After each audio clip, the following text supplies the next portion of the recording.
Sejam bem-vindos a mais uma aula extra. O tema de hoje é um tema que está muito em voga, um tema que ele é muito pedido, tanto pelas pacientes nos consultórios, como pelos alunos, para a gente falar sobre esse tema, para a gente explicar sobre esse tema. E o tema de hoje é bigode chinês. O bigode chinês é o nome popular que é conhecido, mas o termo técnico, o nome do bigode chinês é sulco nasogeniano ou sulco nasolabial. Esses são os dois nomes mais técnicos para o bigode chinês. O bigode chinês é uma queixa frequente. Muitos pacientes com envelhecimento eles chegam no consultório e falam: doutor, eu preciso preencher meu bigode chinês.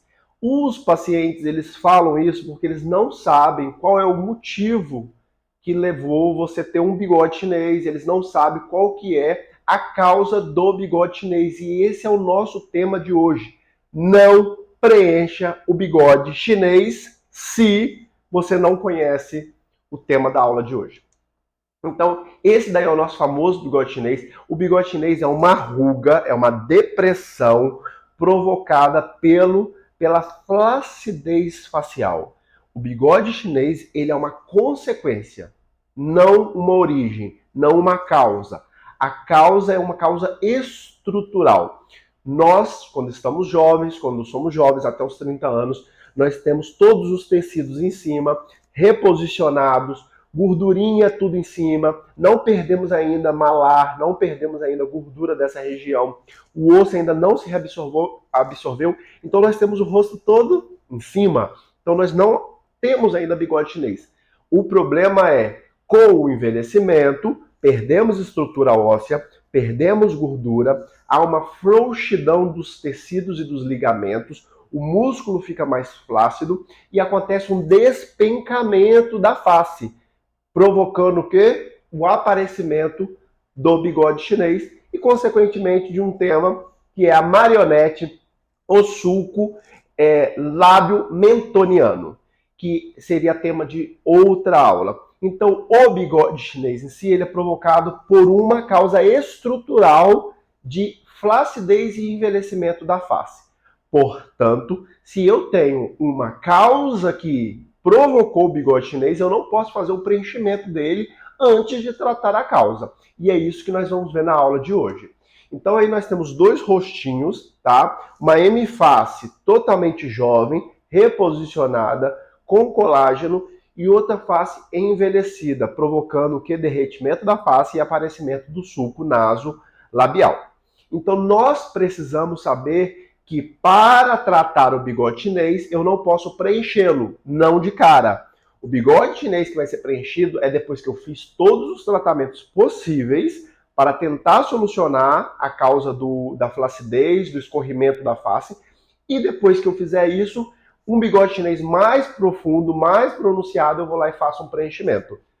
Porém, antes de fazer esse preenchimento, eu preciso tratar essa flacidez. E a flacidez, nós vimos, tem uma aula aqui, a aula anterior, de Top Model Look, ou efeito blush definitivo, que nós vamos fazer para tratar flacidez da face. Como que a gente trata isso? Se nós tivermos um escorrimento da face, a gente vai precisar de bioestimular o colágeno da face. Então, a gente trata com bioestímulo, com fios de PDO, essa região do malar, a região lateral e temporal, e aí a gente vai produzir um efeito lift. Só pelo bioestímulo de colágeno, seja com ácido hialurônico, seja com hidroxiapatita de cálcio, seja com ácido polialilático, no caso o ácido hialurônico, ele não vai fazer bioestímulo de colágeno, ele vai fazer apenas uma volumização. A gente vai fazer um efeito que a gente chama de efeito prego com o ácido hialurônico, que eu vou falar agora mesmo. Então, para tratar flacidez, inicialmente a gente vai bioestimular colágeno com ácido polialilático, que é o Sculptra, com hidroxiapatita de cálcio ou com fios de PDO. Existem outras técnicas que são máquinas, tecnologias como o ultrassom microfocado e macrofocado. Mas, para tratar a flacidez, inicialmente nós vamos bioestimular colágeno.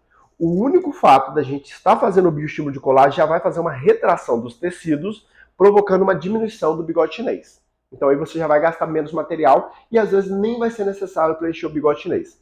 Uma segunda opção, agora sim, o ácido hialurônico para preenchimento do malar e pontos de sustentação da face. Se eu tive uma perda de estrutura, eu vou precisar reposicionar esses tecidos, eu vou precisar preencher esses tecidos para provocar um efeito de prego, um efeito de caneta. Eu vou suspender esses tecidos através dos meus pontos de sustentação. E isso nós falamos lá no Top Model Look, no efeito blush definitivo, com aquela técnica do CK1, CK2, CK3, que eu vou fazer o reposicionamento dos tecidos, provocando uma diminuição do bigode chinês. Então, o bigode chinês ele tem que ser previamente tratado a causa do bigode chinês, que não é o bigode chinês em si, é a flacidez dos tecidos. Uma vez que eu tratei essa flacidez, fiz os preenchimentos corretos na face do meu paciente, e ainda assim persiste o bigode chinês, é nesse momento que eu vou estar fazendo o preenchimento sutil, sabendo escolher o material, sabendo escolher a reologia do meu material, o crosslink do meu ácido hialurônico, o meu G-prime do meu ácido hialurônico, para não ficar superficial. E aí depois que eu fiz o tratamento dessas regiões, aí sim eu vou tratar o meu bigode chinês se houver necessidade. Nunca preencha o bigode chinês se você não tiver tratado primeiro flacidez e preenchimento com pontos de sustentação. Essa foi mais uma aula extra. Vejo vocês na próxima.